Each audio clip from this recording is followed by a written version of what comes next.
Hello बच्चों, how are you? I hope आप लोग बहुत अच्छे होंगे। तो आज एक नया टॉपिक लेकर आए जिसका नाम है डीएनए रिपेयर मैकेनिज्म। तो हम लोग आज डीएनए के रिपेयर मैकेनिज्म के बारे में पढ़ेंगे, कैसे हम लोग डीएनए को रिपेयर कर सकते हैं। इसके पहले हम लोग लेक्चर लिए थे रेप्लिकेशन, यानी डीएनए से डीएनए कैसे फॉर्म हो रहा है, एज इट इज उसका कैसे डॉटर बन रहा है। समझ रहे हो? तो उसमें डॉटर बनने में बहुत सारे अल्ट्रेशन आते हैं, बहुत सारे बेसिस, बहुत सारे न्यूक्लियोटाइड्स में डिफरेंस आ जाता है। इतना ज़्यादा फेडेलिटी रहती है उसमें, एक्यूरेसी रहती है रेप्लिकेशन में, तब भी बहुत ज़्यादा अल्ट्रेशन आ जाता है। उसको हम लोग रिपेयर करते हैं, बॉडी मैकेनिज्म उसको रिपेयर करती है। So today's topic is DNA repair. Replication process is carried out with high Fidelity, यानी कि जो रेप्लिकेशन प्रोसेस होता है, डीएनए से डीएनए रेप्लिकेट हो रहा बन रहा है, तो बहुत ज़्यादा फिडेलिटी यानी बहुत ही एक्यूरेसी, बहुत ज़्यादा एक्यूरेसी उसमें रहती है।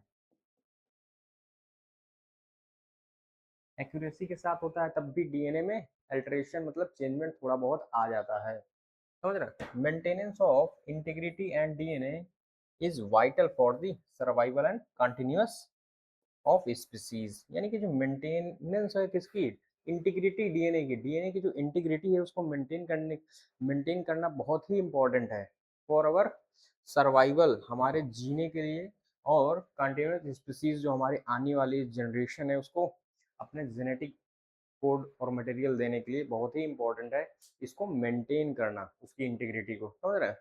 सो डीएनए रिपेयर उसी का एक तरह का हेल्प कर रहा है, यानी कि अपना डीएनए को कंज्यूम करके हम लोग रख सकें, यानी कि उसमें कोई अल्ट्रेशन ना आ सके, उसमें कोई डिफेक्ट ना आ सके, तो हम लोग अपने ऑफ स्प्रिंग और हमारी स्पीसीज जो है वो क्या एक्सटिंक्ट ना हो जाए। ओके, जैसे बहुत सारे एनिमल्स हैं आजकल एक्सटिंक्ट हो रहे हैं क्योंकि उनकी डीएनए में अल्ट्रेशन आ रहा है और इसकी वजह से उनकी स्पीसीज चेंज हो रही है और उनकी एक्सटिंस हो रहे हैं, यानी विलुप्त हो रहे हैं वो लोग। बट इन ह्यूमन बींग्स हमारे बॉडी में ऐसा मैकेनिज्म है जिसको बोलते हैं डीएनए रिपेयर मैकेनिज्म, जो बॉडी हमारी डीएनए को रिपेयर भी कर सकती है। समझ रहे हैं? तो उसके बारे में हम लोग आज डिटेल में पढ़ेंगे।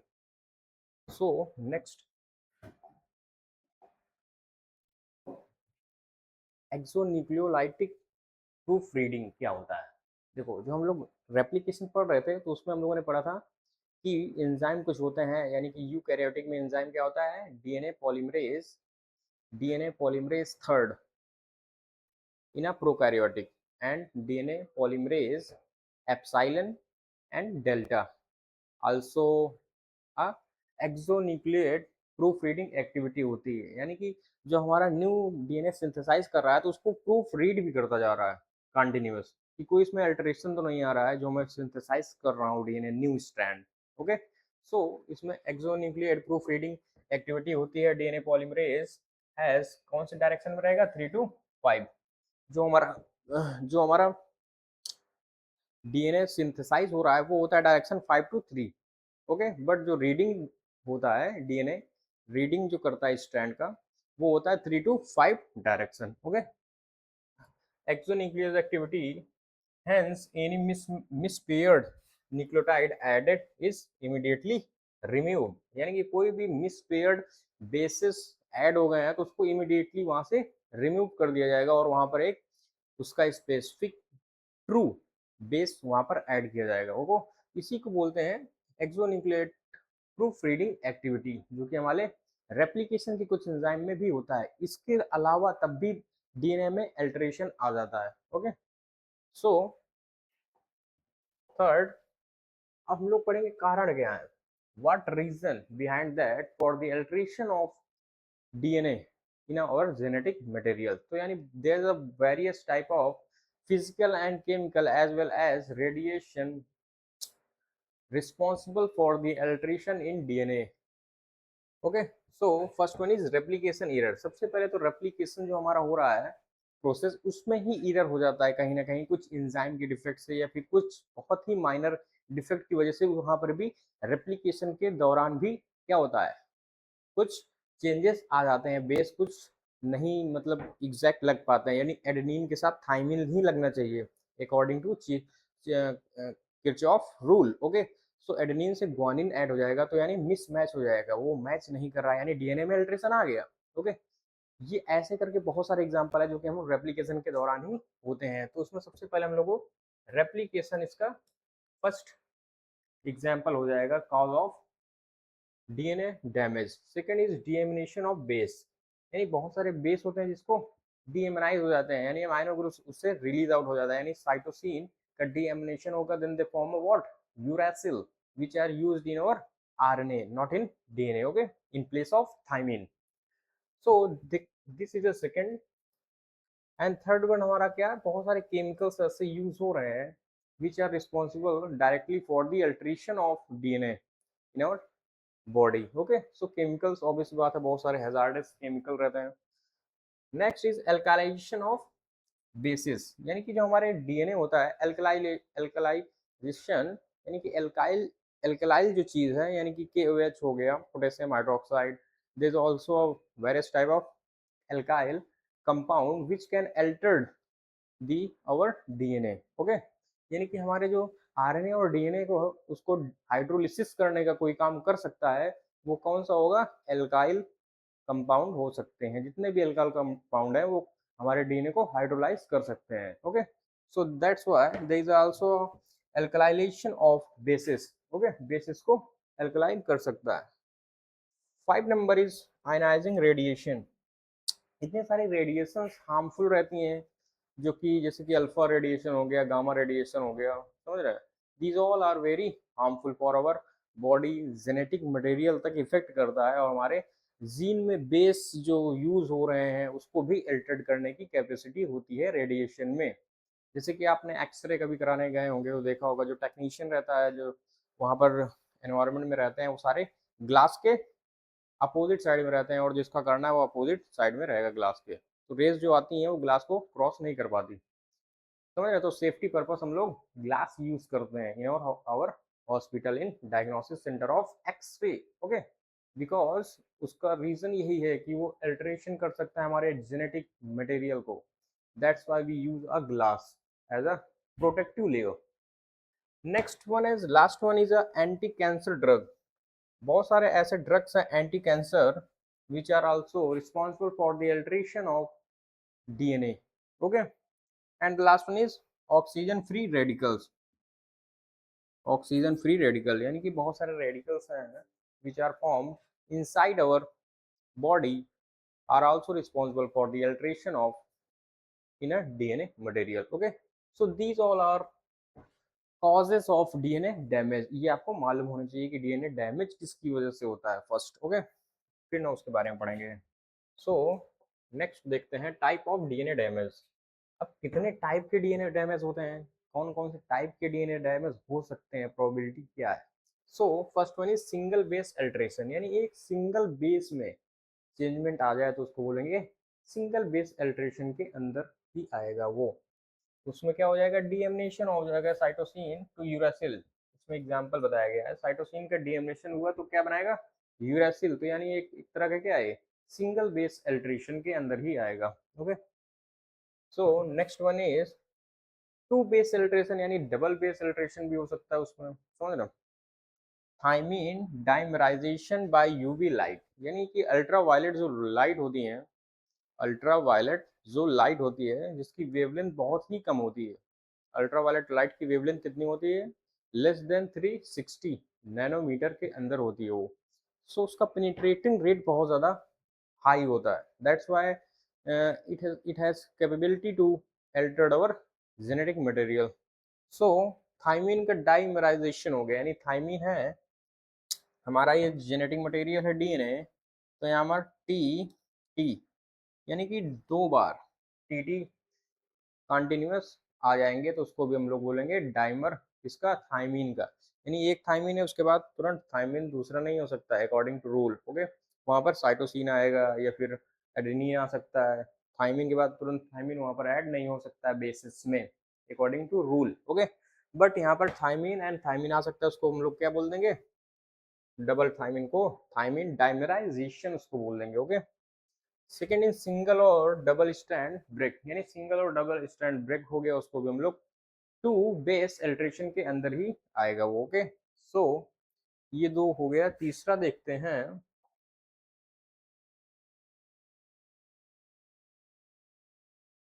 Chain break, third one is chain break. Ionizing radiation यानी अल्फा रेज जो बता रहा हूँ, गामा रेज, उससे क्या हमारा हो सकता है, डीएनए में क्या चेंजमेंट ला सकता है, वो चेन को ब्रेक कर सकता है directly. Okay, chain break by ionizing radiation, radiation material यानी कि कोई भी रेडिएशन मटेरियल है उसके थ्रू भी हो सकता है। फोर्थ वन क्या होगा, क्रॉस लिंकेज, क्रॉस लिंकेज इसमें भी हो सकता है, अल्टरेशन मतलब क्रॉस लिंकेज भी हो सकता है। कैसे, देखो, between base of same strand यानी कोई एक स्ट्रैंड डीएनए मटेरियल का सेम स्ट्रैंड के बेस का क्रॉस लिंकेज हो सकता है, समझ रहे हैं।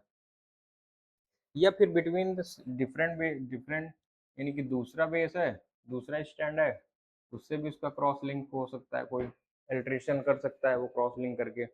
सो these are four types of DNA damage which are occurred by these all which are discussed previous causes of DNA damage के थ्रू इतने सारे कॉज कर सकता है, सिंगल बेस, डबल बेस, उसके बाद चेन ब्रेक कर सकता है, and the last one is cross linkage भी कर सकता है, वो क्रॉस लिंक कर सकता है। ओके, अब इसके हम लोग अब इसका मैकेनिज्म पढ़ेंगे रिपेयर का। अभी मैंने पढ़ा कि डीएनए रिपेयर क्या होता है, उसके बाद किस तरह कौन कौन फैक्टर्स हैं which are responsible for DNA damaging.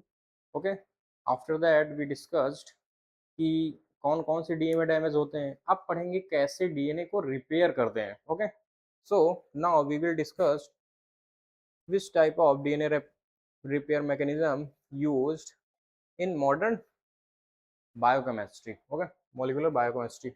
So mechanism of DNA repair. Now we start mechanism of DNA repair. Okay, so first is base excision repair. First one is base excision repair, यानी base को ही हम लोग base को excision मतलब निकाल लेना और उसमें रिपेयर करके एक नया बेस जो वहां पर स्पेसिफिक राइट होगा तो उसको वहां पर पुट कर देना। ओके, सो उसमें कैसे होगा, देखो एग्जाम्पल, अब हर एक मैकेनिज्म में एक एंजाइम यूज होता है, वो आपको याद रखना पड़ेगा। First one is glycosylase, glycosylase enzyme which are use in our base excision repair में। तो हमारे पास एक डबल स्टैंड है 5 to 3 3 to 5 यहाँ पर हमारा बेस एक्सीजन में हमारा एक सिंगल बेस अल्ट्रेशन रहेगा, यानी वहां पर सिंगल बेस नहीं रहेगा, अल्टर रहेगा। सो उसको आइडेंटिफाई कौन करेगा, आइडेंटिफाई करने के लिए जो एंजाइम है वही हमको याद करना है, ग्लाइकोलाइसिस जो एंजाइम है which are responsible for identify the defect. Okay, so glycolysis क्या करेगा, आइडेंटिफाई करेगा, अच्छा यहाँ पर ये डिफेक्ट है। उसके बाद हमारा DNA polymerase and ligase enzyme simultaneously काम करेंगे। DNA polymerase first which are discussed in our previous lecture, replication में मैंने बताया था यूकैरियोटिक में DNA polymerase first which are used in initiation as well as gap filling, यानी यहाँ पर गैप फिलिंग हो रहा है ना, तो उसको कौन करेगा, डीएनए पॉलीमरेज फर्स्ट। तो यहाँ पर हम लोग डीएनए पॉलीमरेज फर्स्ट का यूज करेंगे। और लाइगेज का काम होता है क्या, सीलिंग का, मतलब कोई भी चीज निकिंग है यानी कटी हुई है उसको वो ज्वाइन कर देगा, तो इसके बाद ये क्या करेगा, गैप फिल करेगा, लाइगेज एंजाइम हमारा उसको सील कर देगा। ओके, सो यहाँ पर हमारा रिकॉग्नाइज किया ग्लाइकोलाइजेज, उसके बाद डीएनए पॉलीमरेज आया, उसने यहाँ पर एडेनिन था तो थाइमिन को यहाँ पर ऐड कर दिया, गैप को फिल कर दिया। आफ्टर दैट लाइगेज उसको क्या कर दिया, बाइंड कर दिया। तो हमारा ये DNA repair mechanism first complete हो गया। बेस के अकॉर्डिंग सिंगल बेस अल्टरेशन है तो उसका मैकेनिज्म ऐसे रहता है, ऐसे उसका मैकेनिज्म रहता है रिपेयरिंग का। ओके, सेकेंड वन देखते हैं अपना। सेकेंड वन हमारा बता रहा है न्यूक्लियोटाइड एक्सीजन रिपेयर। अब कहीं पर न्यूक्लियोटाइड ही पूरा एक्सीजन करा जाता है, यहाँ पर न्यूक्लियोटाइड ही गड़बड़ हो तो उसमें न्यूक्लियोटाइड को निकालते हैं, कम से कम 4 to 10 nucleotide can excise out. Okay, and new nucleotide को क्या करेंगे, वहां पर हम लोग सिंथेसाइज करेंगे by the help of enzyme DNA polymerase first. Okay, so यहाँ पर हमको दिखाया गया है डीएनए मटेरियल में यहाँ पर हमारा डिफेक्ट है। सो अब इसमें जो यूज होता है एंजाइम उसको बोलते हैं एक्सीन्यूक्लियेज। एक्सीन्यूक्लियेज इसको क्या करेगा, रिकॉग्नाइज करेगा कि कहाँ डिफेक्ट है, स्ट्रैंड में कहाँ पर डिफेक्ट है। उसके बाद उसको क्या करेगा, निकिंग करेगा। निकिंग मतलब उसको कट डाउन करेगा, उसको जहाँ पर डिफेक्ट डिफेक्ट है। ओके, आफ्टर दैट यहाँ पर जो हमारा गैप बचेगा, उसको गैप को कौन फिल करेगा, डीएनए पॉलीमरेज फर्स्ट। एंड उसको फिल होने के बाद गैप को फिल कर दिया, उसको ज्वाइंट कौन करेगा, हमारा ligase enzyme. Okay, after that field हो गया और ज्वाइन हो गया bye the help of ligase enzyme. Very simple mechanism. Okay, यहाँ पर न्यूक्लियोटाइड है, वहां पर हमारा बेस था सिंगल।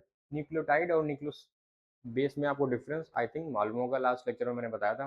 न्यूक्लियोटाइड होता है जिसमें हमारा बेस भी होता है, उसमें हमारे फॉस्फेट ग्रुप भी होते हैं, उसमें हमारे शुगर भी होते हैं। ओके, न्यूक्लियोसाइड होता है तो उसमें फॉस्फेट नहीं होता है, सिर्फ बेस रहता है और क्या रहता है, बेस रहता है एंड फॉस्फेट ग्रुप नहीं रहता है, यानी शुगर रहता है सिर्फ, उसको न्यूक्लियोसाइड बोलते हैं। न्यूक्लियोटाइड में तीनों रहते हैं। बेस एक सिंगल चीज होती है, बेस मतलब समझ रहे हो, बेस एक दूसरे से कनेक्ट रहते हैं, जो कि फॉर्म करता है double strand helix in our DNA by the help of hydrogen bond. Okay, so this is a second mechanism, बहुत सिंपल है। After that mismatch.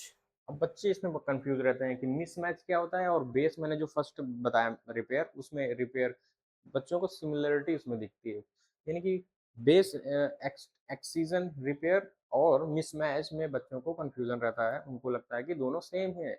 इसमें सेम कैसे हो सकते हैं, मिसमैच में रहता है कि दो मिसमैच हो रहा है, यानी कि एक स्ट्रैंड का दूसरे स्ट्रैंड के बेस से मिसमैच हो रहा है, यानी कि एडेनिन थाइमिन के साथ ज्वाइन ना होकर एडेनिन साइटोसिन से ज्वाइन हो जाए, तो यानी कि उसका मैच तो नहीं हो रहा। एडेनिन हमेशा थाइमिन के साथ ही ज्वाइन होता है, समझ रहे हैं।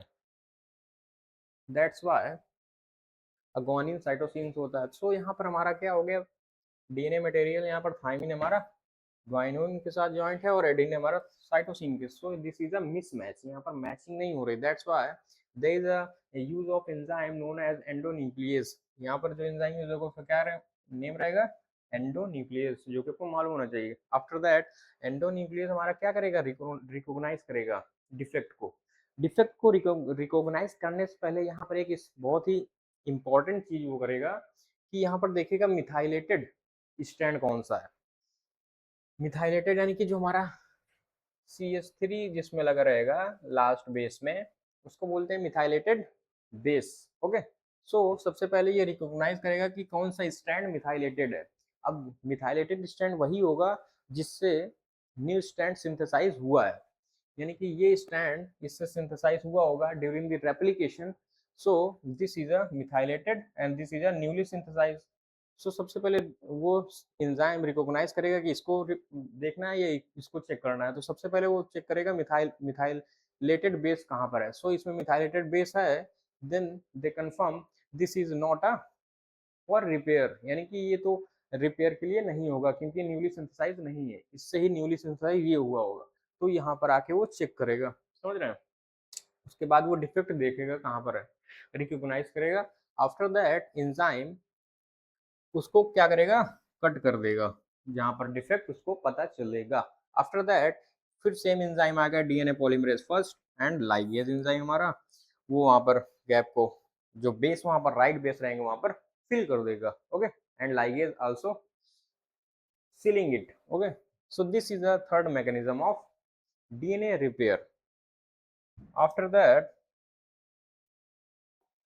Last one is homologous and non homologous. ये सारे बुक्स में नहीं है but we will discuss also here.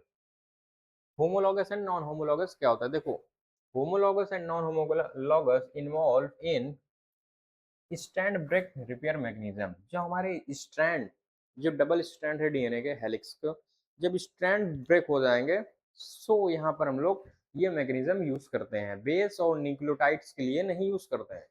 homologous repair mechanism used in a involved in a where stand जब ब्रेक होगा, दैट्स वाई। ओके, सो यहाँ पर कुछ इंजाइम यूज होते हैं, DNA dependent protein kinase. DNA dependent protein kinase मालूम होना चाहिए कि हम लोग होमोलॉगस एंड नॉन होमोलॉगस में यूज करते हैं, जहाँ पर हम लोग ब्रेक डाउन किसका हो जाता है, स्टैंड का, उसको रिपेयर करने में। द सेकेंड वन क्या है,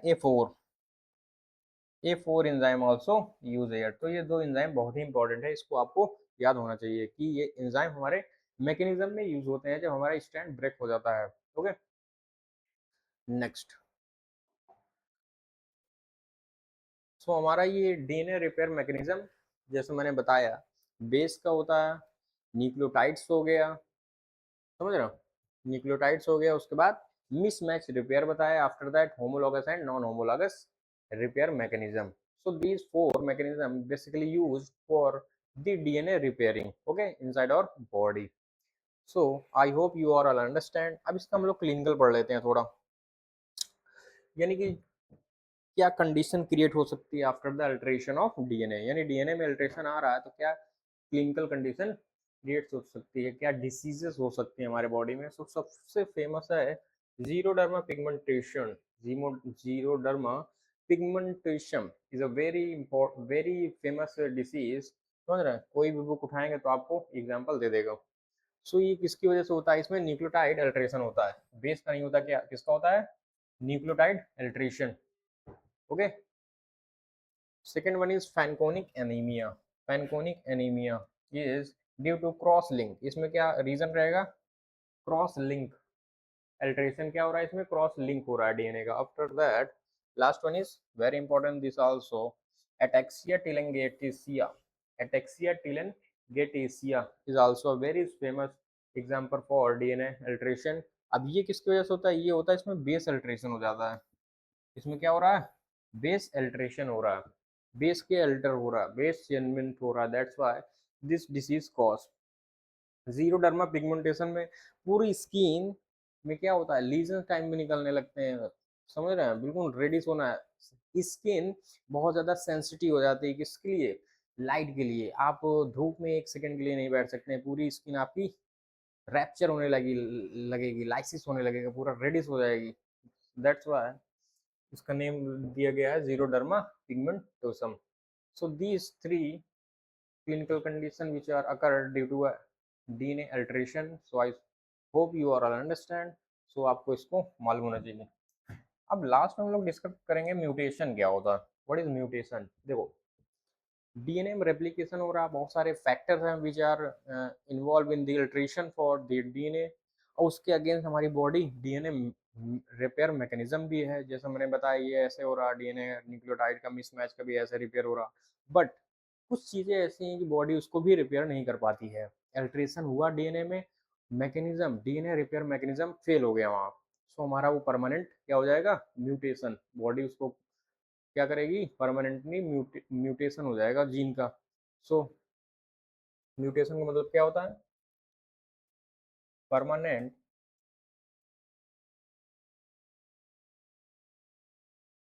चेंज इन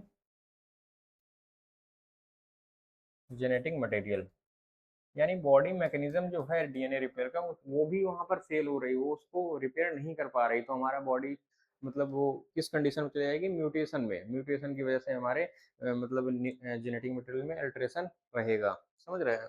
सो ये जो म्यूटेशन है ये हमारे ऑफ स्प्रिंग में भी जा सकता है, हमारे आने वाली संतानों में भी जा सकता है. समझ रहे हैं. इसको हम लोग क्या बोल देते हैं, हेरिडिटरी कैरेक्टर्स एंड और बहुत सारी क्लिनिकल कंडीशन है. समझ रहे हो.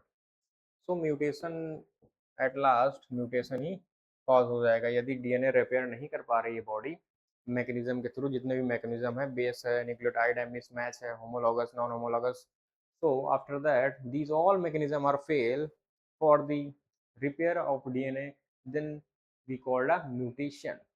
okay, so हमारे में म्यूटेशन हो जाएगा.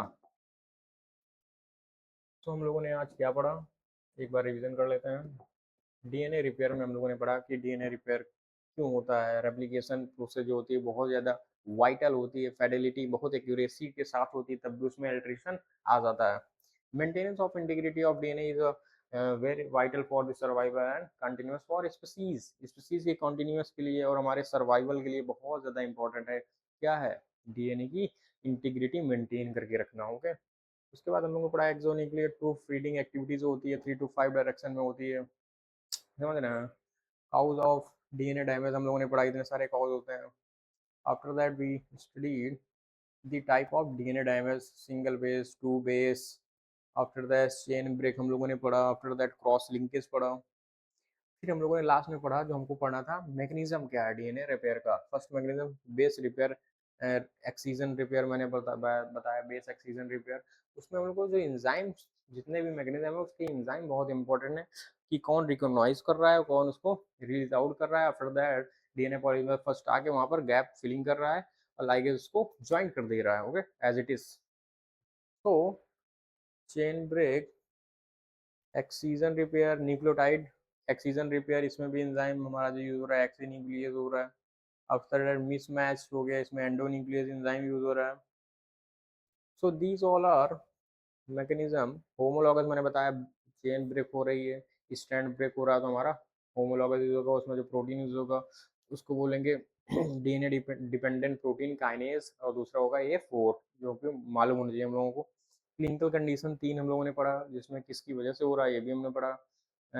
जीरोडर्मा पिगमेंटेशन हमारा न्यूक्लियोटाइड अल्ट्रेशन की वजह से होता है, और हमारा फैनकोनिक एनीमिया जो होता है ये क्या होता है क्रॉस लिंक की वजह से होता है। और लास्ट वन हम लोगों ने जो पढ़ा ataxia telangiectasia is a base alteration की वजह से होता है, उसमें बेस में अल्टर आ जाता है, ओके। लास्ट में हम लोगों ने म्यूटेशन पढ़ा, यानी कि जो भी मैकेनिज्म है रिपेयरिंग का वो फेल हो जा रहा है किसी डीएनए रिपेयर के डीएनए अल्ट्रेशन के अगेंस्ट, देन द बॉडी कहाँ चली जाएगी, म्यूटेशन में चली जाएगी, हमारा परमानेंट म्यूटेट हो जाएगा DNA, okay. So I hope you are understand. Please like and subscribe my channel. Thank you so much for watching video.